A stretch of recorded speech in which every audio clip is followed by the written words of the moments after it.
Alright guys, GDC 2022 is kicked off this week, and Ramen VR has been in attendance and shared some awesome news incoming to Zenith the Last City that we need to talk about.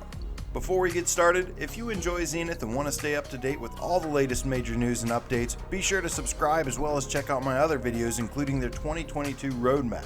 Now let's begin.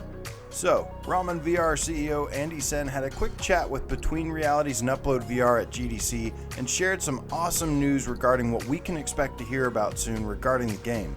For those who don't know, after a wildly successful launch, Zenith recently secured an additional $35 million in funding from investors and are rapidly expanding to build out the core of the game as well as endgame content and features for the still flourishing dedicated player base. And here's what we can expect. First, Andy stated that they are planning to do major quarterly updates to the game to bring large chunks of content with each update, making each one more exciting versus releasing smaller, more frequent updates. I actually had the pleasure of speaking with Andy recently myself and told him about my experiences with No Man's Sky, as with every significant update it not only has me coming back, but sinking tens of hours each time and keeping me around for longer. I think this is the right choice for them and will likely have the same effect with Zenith. There will still be more frequent updates as well, but those will focus more on squashing bugs and minor improvements needed to help improve the game overall. So here's the real exciting part.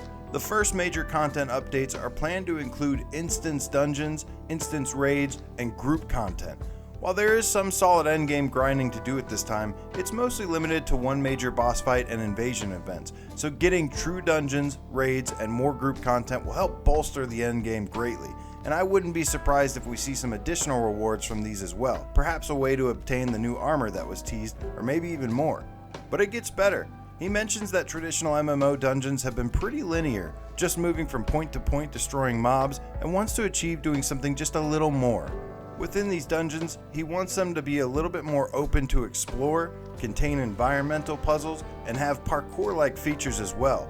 One of the things I really loved about Zenith's main storylines was the mixture of quests. It not only tested your skills in combat, but flying and climbing around as well, and I think adding in some puzzles will help bolster the variety as well, which will help keep things fresh.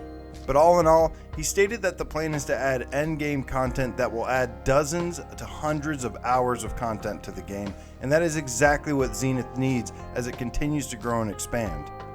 So what do you guys think? There's still the Cyber Ninja class on the way, but are you excited to hear and see more soon about the major content updates? What else do you hope to see? Let me know in the comments below. Thanks so much for watching. I hope you enjoyed the video, and I'll see you on the next one.